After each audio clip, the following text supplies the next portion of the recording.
देखो आदित्य, तुमने मुझे पढ़ाया मेहनत करके, मानती हूँ, लेकिन तुम मेरे लायक नहीं हो।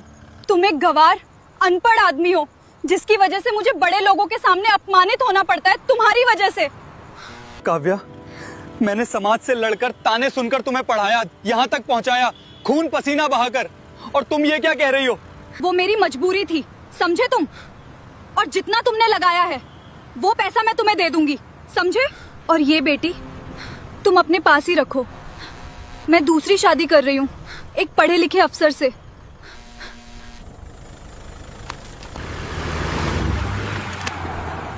यह कहानी उस वक्त की है जब काव्या के हाथों में मेहंदी रची ही थी, लेकिन उन हाथों की लकीरों में सिर्फ गरीबी का काला साया था। काव्या अपने गांव की सबसे होशियार लड़की थी।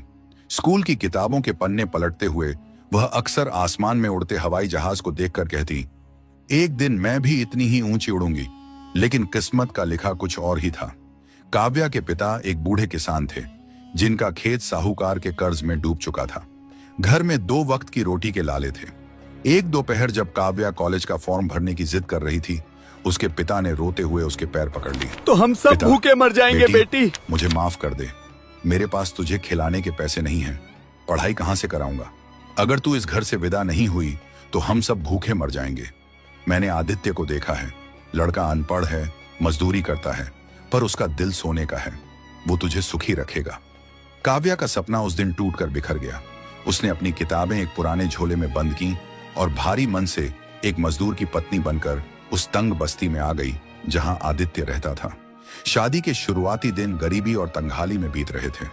आदित्य सुबह से रात तक लोहे की चिलचिलाती भट्टी के सामने खड़ा रहता था। एक रात आदित्य ने देखा कि काव्या खिड़की के पास बैठी चांद को देख रही थी और उसकी आंखों से आंसू टपक रहे थे। पास ही उसकी पुरानी किताबें बिखरी पड़ी थीं। काव्या, तुम रो क्यों रही हो? मुझसे कोई गलती हो गई क्या?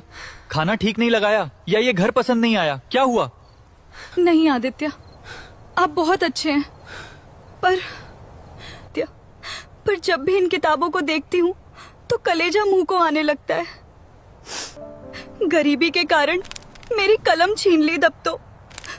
बस यही चूल्हा चौखट मेरी जिंदगी है। नहीं काव्या, तुम्हारी कलम नहीं छीनी जाएगी। अगर तुम्हारे पिता मजबूर थे तो मैं मजबूर नहीं हूँ। तुम कल से अपनी पढ़ाई फिर से शुरू करोगी। मैं अनपढ़ हूं तो क्या हुआ, मेरी बीवी साहिब बनेगी। क्या कह रहे हो आप?